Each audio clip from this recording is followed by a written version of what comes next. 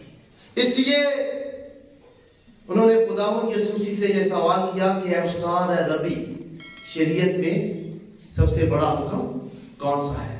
اور شریعت سے مراد ان کا پہلی 5 کتابیں، توریت کی کتابیں، توریت. اور خدا یسوع مسیح نے جواب دیا کہ تو خداوند اپنے خدا سے اپنے سارے دل، اپنی ساری جان اور ساری عقل سے محبت رکھ. یہ سب سے بڑا اور پہلا حکم ہے. یہ خداوند یسوع مسیح کا جواب استثنائی کتاب اس کے 6 باب کی 4 اور 5 آیت میں سے ہے، جو اسرائیل کے لیے کلمہ تھا، عقیدہ تھا. اور جہاں یہ لکھا ہے کہ سنا اسرائیل، خداوند ہمارا خدا ایک ہی خداوند ہے، تو اپنے سارے دل، اپنی ساری جان اور اپنی ساری طاقت سے خداوند اپنے خدا سے محبت رکھ. اسے وہ شما کہتے ہیں. یہ یہودیوں کا کلمہ مانا جاتا ہے، ان کے ایمان اور اعتقاد کی بنیاد آج بھی مانا جاتا ہے. اور خدا نے جب انہیں یہ حکم دیا تو اسلائی کتاب اس کے 6 باب 6 اور 9 آیت میں ان سے کہا کہ یہ باتیں جن کا حکم آج میں تجھے دیتا ہوں، تیرے دل پر یہ نقش نہیں، اور تو اپنی اولاد کے ذہن نشین کرانا اور گھر بیٹھے، رات چلتے، اٹھتے اور لیٹتے ہوئے تم اس کا ذکر کیا کرنا، اور یہ نشان کے طور پر تو انہیں اپنے ہاتھ پر باندھنا، اور یہ تیری پیشانی پر ٹیکوں کی مانند ہوگی، اور تو ان کو اپنے گھروں کی چوکھٹوں اور پھاٹکوں پر لکھنا. یہ حکم دیا گیا تھا کہ شما کو، یہودیوں کے کلمے کو، وہ اپنے گھر کی چوکھٹوں پر لگائیں اور اپنے ہاتھ پر باندھیں اور ماتھے پر پیشانی کے ٹیکے کی مانند ہو. جو چیز جس پر لکھ کر یہودی اپنے دروازے کی چوکھٹ پر لگاتے تھے اسے مزازہ کہتے ہیں.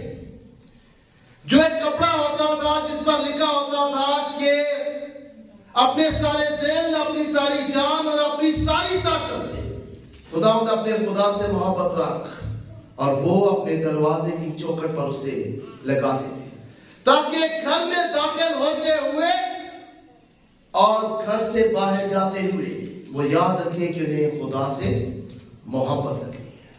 پھر وہ اپنے گھر کے اندر اپنے کمروں کے دروازوں کی چوکھٹ پر بھی اسے لگاتے تھے تاکہ ایک کمرے سے دوسرے کمرے میں جاتے ہوئے انہیں یہ یاد رہے کہ انہوں نے اپنے سارے دل، اپنی ساری جان اور طاقت سے خداوند اپنے خدا سے محبت رکھنی ہے. پھر وہ اپنے شہر کے پھاٹکوں اس سے لگاتے تھے تاکہ شہر سے باہر جاتے ہوئے انہیں یاد رہے کہ انہوں نے خداوند اپنے خدا سے اپنے سارے دل، اپنی ساری جان اور اپنی ساری طاقت سے محبت رکھی ہے.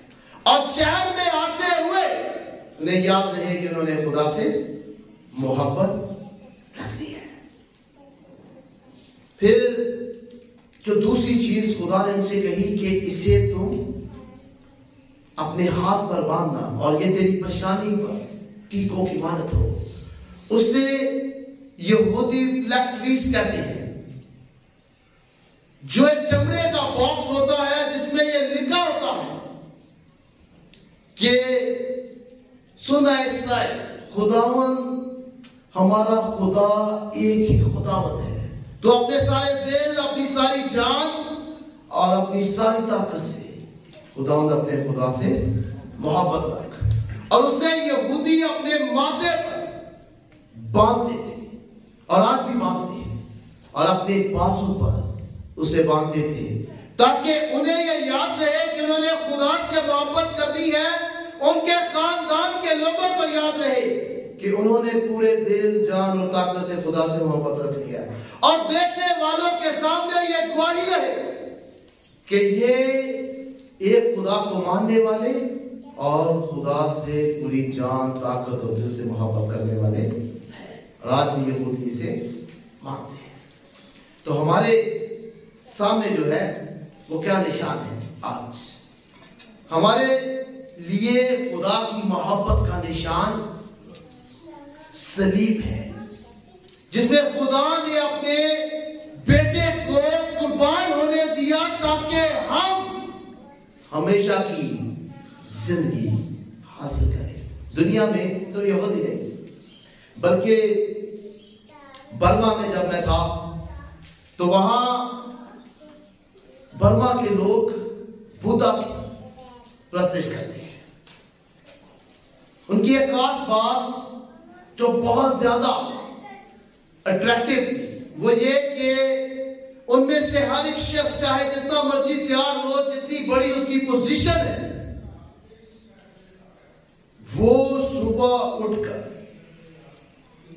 بدھا کے پاؤں کی خاک اپنی گالوں پر لگاتا ہے، جو اس بات کا نشان ہوتا ہے کہ وہ بدھا سے محبت رکھتی ہے اور اس کی خاک کے برابر ہے.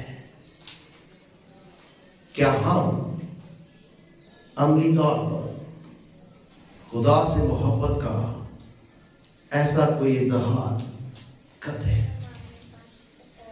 اگر آپ یہودیوں کو آج اور شیما کو باندھے ہوئے دیکھیں اور بازو پر، تو یہ ہمارے لیے عجیب ہوگا. اور ہم آج کے دور میں اگر سچائی سے اپنا جائزہ لیں، اگر خداوند یسوع مسیح نے ہم سے یہی کہا ہوتا تو کیا ہم بازاروں میں یا فنکشنز پر یہ سب کچھ باندھ کر جاتے ہیں؟ مسیحی قوم کبھی بھی اس نشان کو اپنے ماتھے اور بازو پر نہ باندھتے، جو ظاہر کرتا کہ خدا سے محبت کرتے ہیں، کیونکہ ہمارا سٹیٹس خراب ہوتا ہے. اس لیے خدا سے محبت کرنا یہ کوئی معمولی بات نہیں ہے. اس میں ہمیں اپنی بہت سی چیزوں کو قربان کرنا ہوتا ہے. اس لیے محبت جو ہے وہ کوشش، وقت اور قربانی مانگتی ہے اور فرما برداری کا تقاضا کرتی ہے. خداوند یسوع مسیح نے محبت کی مثال جو ہے وہ ہمارے سامنے رکھی، اور یوحنا کی انجیل اس کے 15ویں باب کی 9ویں اور 10ویں آیت کو اگر ہم پڑھیں تو وہاں خداوند یسوع مسیح نے کہا کہ جس طرح باپ نے مجھ سے محبت رکھی ویسے ہی میں نے تم سے محبت رکھی، تو مجھ میں قائم رہو، اور اگر تم میرے حکموں پر عمل کرو گے تو مجھ میں قائم رہو گے، جیسے میں نے اپنے باپ کے حکموں پر عمل کیا ہے اور اس میں قائم ہوں. خداوند یسوع مسیح نے خدا باپ سے محبت کا ثبوت کیسے دیا؟ اس کے احکام پر عمل کر کے. ہم مسیح سے محبت کا ثبوت کیسے دے سکتے ہیں؟ اس کے احکام پر عمل کر کے. ہم صرف ظاہری طور پر محبت کا اظہار جو ہے وہ عملی نہیں ہے بلکہ صرف دکھاوا ہے، لیکن حقیقی محبت مسیح سے وہ ہے کہ ہم مسیح سے محبت کا ثبوت دیں اور خدا کے احکام پر عمل کریں. جتنا ہم مسیح کے احکام پر عمل کریں گے اتنا ہم مسیح سے محبت کا عملی اظہار کریں. خدا کے پاک کلام میں دو طرح کی بات بڑے واضح طور پر بیان کی گئی. اگر ہم خدا کے احکام پر عمل نہیں کرتے تو ہم مسیح سے محبت نہیں کرتے. لیکن اگر ہم مسیح کے احکام پر عمل کرتے ہیں تو پھر ہم مسیح سے محبت کرتے ہیں. اور دونوں کے نتائج کو خدا کے پاک کلام میں واضح طور پر بیان کیا گیا ہے.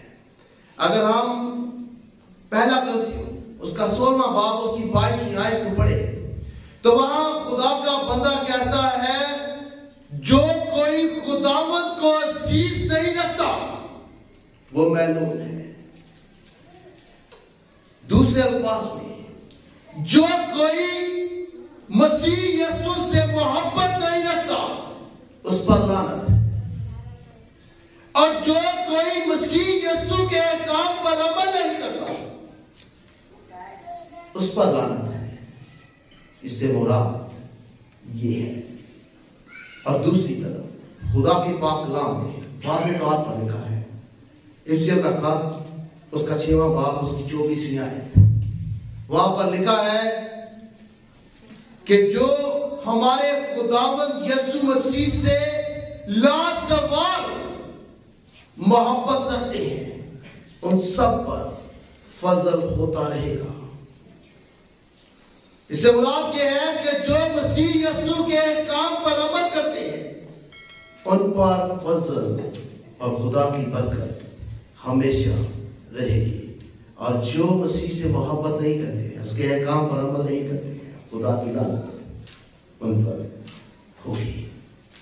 اس لیے ہمیں اس بات کو جاننے کی ضرورت ہے کہ ہم کس حد تک خدا سے محبت کرتے ہیں. اور محبت ثبوت مانگتی ہے اور ثبوت یہ ہے کہ ہم مسیح کے احکام پر عمل کریں. اور ہم میں سے ہر ایک جانتا ہے کہ ہم کتنا خدا کے احکام پر عمل کرتے ہیں اور کتنا مسیح سے محبت کرتے ہیں اور ظاہری طور پر کتنا دکھاتے ہیں.